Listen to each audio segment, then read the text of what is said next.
Hey, what's going on everybody, and welcome back to another video here for today. We got ourselves a lot of updates in regarding to the severe weather expected for today and tomorrow. Now, you might be wondering why I don't have my face cam. Well, my camera decided it wanted to give out on me.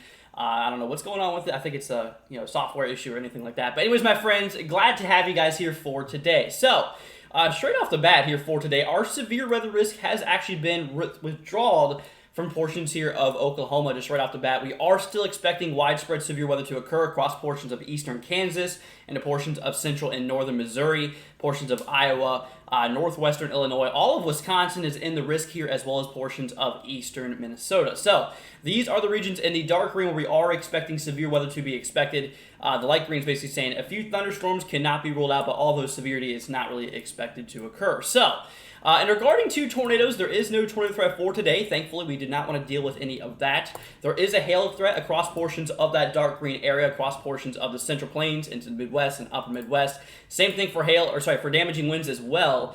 So our main concerns is a tie between damaging winds as well as hail for today. These are 5% risk here, basically saying you have a 5% chance of seeing basically some hail and damaging winds across the selected area here. So that's what's going on in regard to the severe weather for today. Like I said, it's a marginal risk here, a severe threat level 1 out of 5. It's the lowest threat on the severe spectrum, but I tell you what, it is a severe weather risk and something we still need to definitely monitor. So, moving on in here to tomorrow, we have an even larger risk here for severe weather. Now, here's the thing. Tomorrow, there is actually a tornado risk, a pretty large one across portions of the southeast into the Tennessee Valley and portions of the Ohio Valley included. Areas of Texas, Louisiana, Arkansas, portions of Mississippi, Alabama, Tennessee, Kentucky, Indiana, and Ohio is included with tomorrow's risk for tornadoes. So, also hail and yet again damaging winds will be a concern. Tomorrow's looking a little bit more severe in terms of more threats being possible, so we're going to have to continue to watch this. We'll give you guys another update on this for tomorrow for a quick little video like we're doing here for today. So, that's what's going on in regard to the severe weather, guys.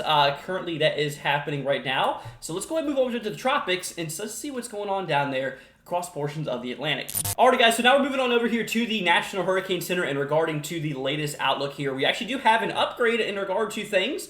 We have ourselves a now 60% chance of development over the next 5 days. Also over the next 2 days, in the next 48 hours, we have a 60% chance that this thing could turn into a tropical system.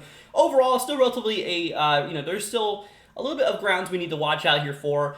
For the most part, nothing too significant is expected to develop out of the system, even if it does form. If anything major happens, if any new groundbreaking information comes out, that we'll definitely keep you guys informed on the system. So, moving over here to the Eastern Pacific, we do have the remains of Julia, I believe.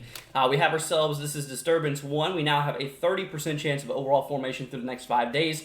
48 hours or the next 2 days has a low 10% chance, or basically a 90% chance of not forming, if you look at it that way. So that's kind of what we are talking about here for the most part. So other than that, the tropics are not really too active. Like I said, we just got to watch out for this guy here across portions of the southern Gulf, directly just west here of areas here towards, the Yucatan Peninsula. Just west of that is where we are watching Disturbance 1. We'll keep an eye on it. Definitely we'll just continue watching it. The latest information from radar data and stuff like that has indeed indicated that this thing is becoming more organized, so that's why the percentage has indeed increased. So, let's go and move over here to the models. In regard to timing of the system, when can we expect these storms to fire off across portions of the country?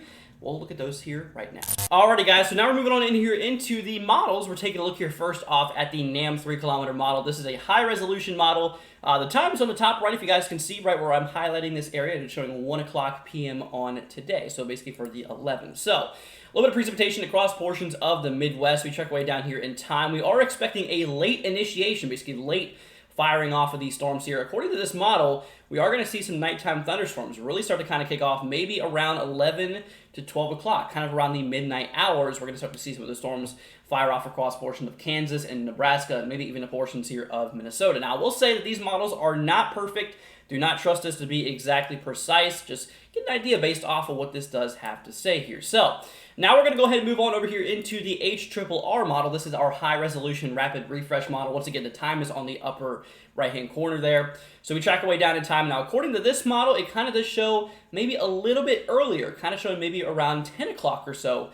10 or 11 between initiation. So what we've learned from between these two models is that, yes, we are expecting a late firing of these storms to kick off here Like I said, we're kind of expecting maybe around from 10 to 12 for these storms to start firing off across portions of the Central Plains into the Midwest, into portions of the Upper Midwest. So that's going to wrap it up here for today, my friends. Just want to give you guys a quick little update in regarding to the system. Once again, thank you guys so much for being here. It's greatly appreciated. If you have not already, consider hitting that subscribe button, my friends. It'd be greatly appreciated. But alrighty, guys, thank you so much for being here, and I'll catch you all here in the next one. Peace out, y'all.